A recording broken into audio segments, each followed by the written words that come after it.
গোপন সূত্রে খবর পেয়ে বিপুল পরিমাণে জাল নোট সহ দুই ব্যক্তিকে গ্রেপ্তার করল মুর্শিদাবাদ জঙ্গিপুর পুলিশ জেলার ফারাক্কা থানার পুলিশ। মঙ্গলবার সকালে ফারাক্কা থানায় সাংবাদিক সম্মেলন করে ফারাক্কা এসডিপিও জানান, Kolkata STF Jangipur crime cell ও ফারাক্কা থানা গোপন সূত্রে খবর পেয়ে সোমবার সন্ধ্যায় নিউ ফারাক্কা 12 নম্বর জাতীয় সড়ক এলাকায় দুই ব্যক্তিকে ঘেরাফেরা করতে দেখে সন্দেহ হলে তাদের আটক করা হয় এবং তাদের তল্লাশি চালাতে উদ্ধার হয় 995 পিস 500 টাকার জাল নোট, যার পরিমাণ 4,97,500 টাকা।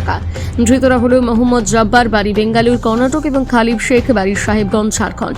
মঙ্গলবার 10 দিনের রিমান্ডে আদালতে পাঠায় পুলিশ। কোথা থেকে কি উদ্দেশ্যে বিপুল পরিমাণে জাল নোট নিয়ে যাওয়া হচ্ছিল তা তদন্ত করে দেখছে ফারাক্কা থানার পুলিশ।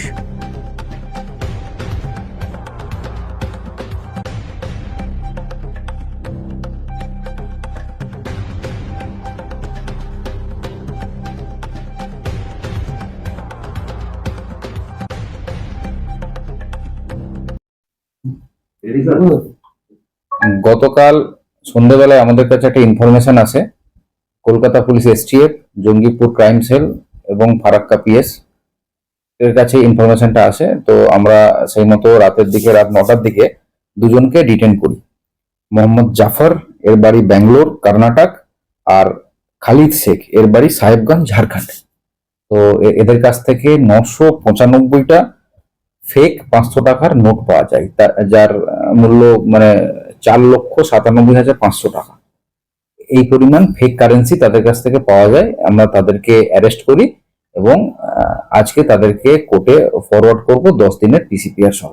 এটা কোথা থেকে নিয়ে আসছিল জানা গেছে? এটা মালদা সাইড থেকে আসছিল, আমরা এখানে ইন্টারসেপ্ট করি তাদেরকে। এরপরে নেক্সট আমরা তদন্ত করে দেখছি এটা অরিজিনালি কোথা থেকে এরা নিয়েছিল, কার কাছ থেকে নিয়েছিল, সেগুলো আমরা তদন্ত করছি। কোথায় করেছিল? কালকে আমরা নিউ ফারাক্কা মোড়ে। ওরা কি গাড়িতে করে আসছিল না হেঁটে যাচ্ছে? একটা অটো করে আসছিল। কোথায় নিয়ে যেতে স্যার জানেন?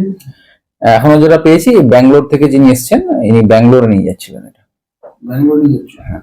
তাহলে এই যে ব্যাঙ্গালোর থেকে এসেছিল, সে কি টাকা নিয়ে গিয়ে ওখানে এই টাকাটা সাপ্লাই করতো?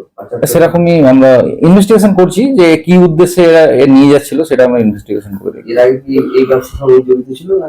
আমরা এখনো সেইভাবে পুরো ডেটা পাইনি। আমরা ডেটা নিয়ে দেখছি কি আছে, এর কোনো প্রিভিয়াস কোনো হিস্ট্রি আছে কিনা। রিমান্ডে চেয়েছেন? হ্যাঁ, 10 দিনের রিমান্ড চেয়েছি।